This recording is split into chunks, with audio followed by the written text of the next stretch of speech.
Okay, great. I want to pick up on sort of where Jeremy left off here and talk a little bit more. He's laid out how important coordination is and working the inside-outside strategy, as well as how important your contacts are from the grassroots, back in the community. So I think one of the hardest things as an advocate or as a supporter and activist is to keep your energy level up, and also to keep moving forward in making more than one contact. So I want to kind of give you some things to rely on when your energy level gets weak, or when you're thinking, oh, I don't know, I've got so many things on my plate with my life, which is all true. Kind of want to put a few things out there to help us make our messages stick. And the first one I want to talk about is the what's up with the number 3.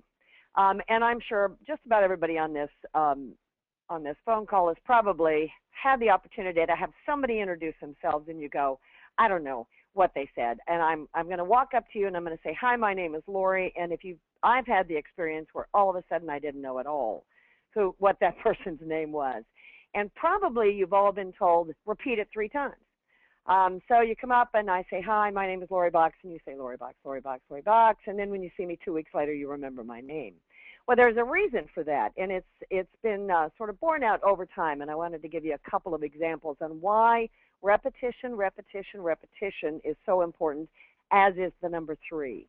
And that is, if you think about storytellers in the past, they have found, for whatever reason, with the way our brains work, things that come in 3 seem to stick with us pretty well. And if you think about stories, for example, things come either in themes or items of 3. For example, the 3 little pigs, the 3 bears. There's a story about 3 princes vying for the princess's hand. So storytellers found out or experienced over time that if they did things in 3s, it stuck with people and people remembered their stories. In a context of something more current, American telephone numbers. If you think about it, we do it it's sort of a rhythm to the 3s, 785-253-9874. I don't know whose number that is, or 913-262-8895. There's something about the repetition of something that it actually becomes something that we remember. So policymakers are the same thing. They need to hear things over and over and over again, and if the number 3 comes to mind and it helps keep your energy level up, remember there's a reason that we do things over and over and over again. Then on the marketing, I don't know whether there's anybody on the call that's in sales or advertising, but there is something called the marketing rule of 7. And that is that many of us have to hear a pitch 7 times before we decide to buy something. So when you hear or see that commercial come on and it catches your attention the first time, and then you see it over and over and over again, and then eventually you just realize that you've bought something. Or and why does it take a lot of time for us to make our minds up on something? And it really comes down to about 3 reasons. Jeremy mentioned a couple of them earlier. And one of it is there's so much noise in our life. There's so many things that people are trying to tell us, so many things people are trying to get us to buy. And when you think about policymakers, when you think about your legislators, they're hearing from so many people talking about so many issues that there's so much noise that we need to break through. So it takes multiple contacts. The next thing to keep in mind is we all learn differently. We all, things come to us and stick with us differently. Some people are visual. Some people learn by hearing. Some people need to read it. Some people need a personal touch. They need to have something that strikes them on a personal level. So you got to break through the noise. You need to know that people take information in differently. And the third piece of that is timing. Some people hear it and then forget it. Some people need to hear it multiple times. And some people need to respond to the last thing they've heard. So over the course of time, we need to keep up our energy, keep our messages succinct, repeat them over and over again, And the way not to get too boring, or the way not to appeal to how different people learn things differently, is to use different communications tools, and we'll talk about that a little bit further down the line. So repetition, repetition, repetition, and when you get weary, realize that that's what takes all of us to learn and remember. And I'm going to turn over to Allison about the messaging, and this is really, really helpful and important. Okay, we were getting a little background noise for a second, so I'm just going to remind everyone that if you are on your phone, if you can mute yourself, that'll help keep that tone down so that everyone can hear the presentation. Okay, so we're going to talk about messaging now, and you've heard from both Jeremy and Lori that a big part of our strategy is helping people like you contact their legislators. And so this section is where we're going to find out a little bit more about what you should tell them when you do talk to them. So in February of 2011, we worked with a research firm to conduct a poll to find out what messages are the most convincing in Kansas. So in other words, these are the kind of messages that are going to help move people towards supporting the end of the death penalty in Kansas. And one very important thing that we learned from our poll is that when we talk about repealing or abolishing the death penalty, it's important for us to also say that we want to replace it with life without parole. And one reason for this is factual. So life without parole is already the law in Kansas, and the language in our bill say that it'll become the new harshest sentence for aggravated murder. But the other reason we need to use that replace language is to add some confidence to our position. Now, for some reason, when people hear that we want to abolish or repeal the death penalty, the image that comes to their mind is one where we just let criminals run loose. And I'm not really sure why that's people's first reaction, but it makes people resistant to repealing the death penalty. And so since our position is that capital punishment isn't right for Kansas, we don't think that people who commit violent crimes should just be let loose. So that's why we need to emphasize that even without the death penalty, we still have a really harsh prison sentence for some of those really terrible crimes. And so that's why we always say we want to repeal the death penalty, but replace it with life without parole.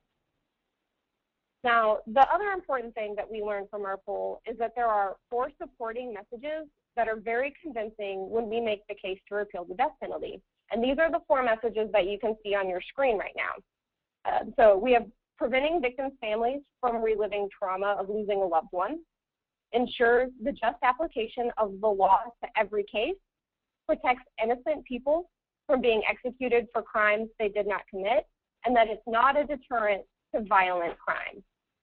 And so Mary, if we can switch on over to the next slide, what you're going to see is a message chart.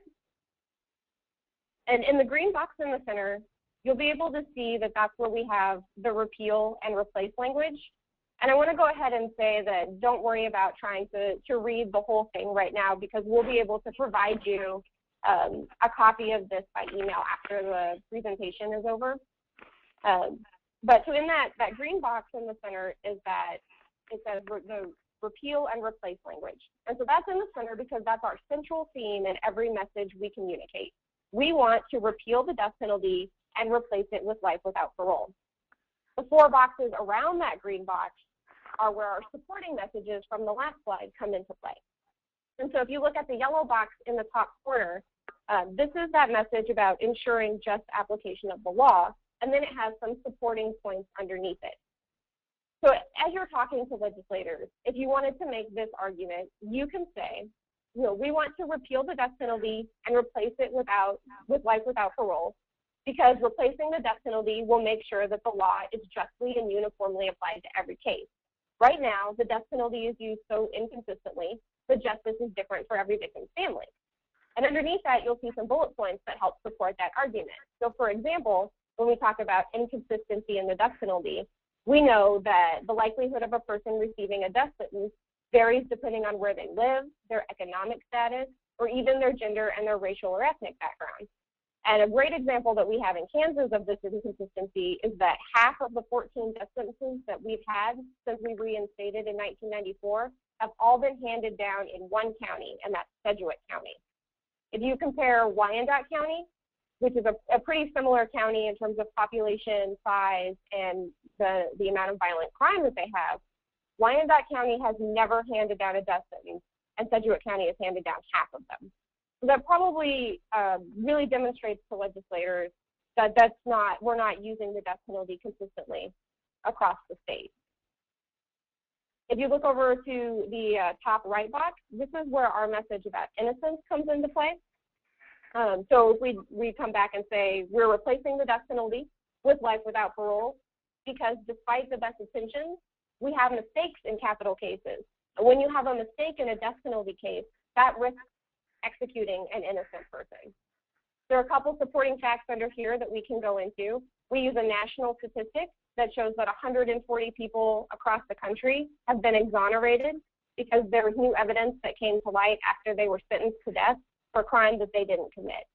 And we also have some evidence that mistakes happen here in Kansas. As I think Jeremy and Lori mentioned earlier, we've had the Kansas Supreme Court overturn 4 of our death sentences because there were mistakes made during the trials. A lot of times they'll hear legislators say, well, sure, mistakes happen, but that's not going to happen in Kansas. The problem is we know that mistakes do happen. And if there's ever a situation where we have somebody who's wrongfully convicted, then that puts us at risk of executing an innocent person.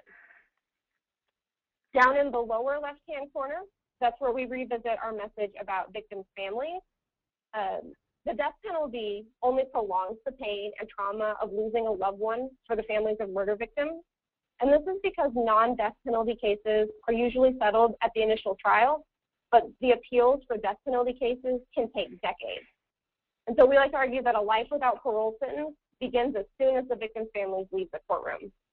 But the other concern for victim families is that by having the death penalty, we're actually diverting resources away from victim services. And as Mary mentioned, that's a big part of the House bill that was introduced, is that we are also establishing a fund using the savings from abolishing the death penalty so that we can give victim families the support that they need. And right now, we don't have a strong victim support service network in Kansas. And then finally, the lower right-hand box is our message about deterrence. And so we know that the death penalty does not prevent violent crime in Kansas, and it can actually make us less safe. This is related to that message on victims, that death penalty cases can be more expensive. In Kansas, they can cost up to 70% more than non-death penalty cases, and that diverts resources away from both crime prevention and from those victim services. And so one thing I want to point out is that paying for the death penalty often comes at the expense of increasing taxes and then cutting services like police. And I think in 2011, some of you might be familiar with the capital case from Osage County. And in that case, for Osage County to prosecute a capital crime, they had to raise their property taxes to pay for it. And there were quite a few people that were upset that in order, part of it was security for their courthouse. They also had to do some physical renovations on their courthouse in order to hold the trial there. But they also had to have overtime from their sheriff's department to work security for the trial. And so what that meant was not only were the sheriff's department busy bothering with this capital case and not out patrolling and helping to protect the residents of Osage County, but that the people of Osage County also ended up having to pay higher property taxes in order just to cover the cost. And so that's been a big concern for a lot of more rural communities in Kansas, that the cost issue and the fact that it can actually make us less safe is a big reason to get rid of the death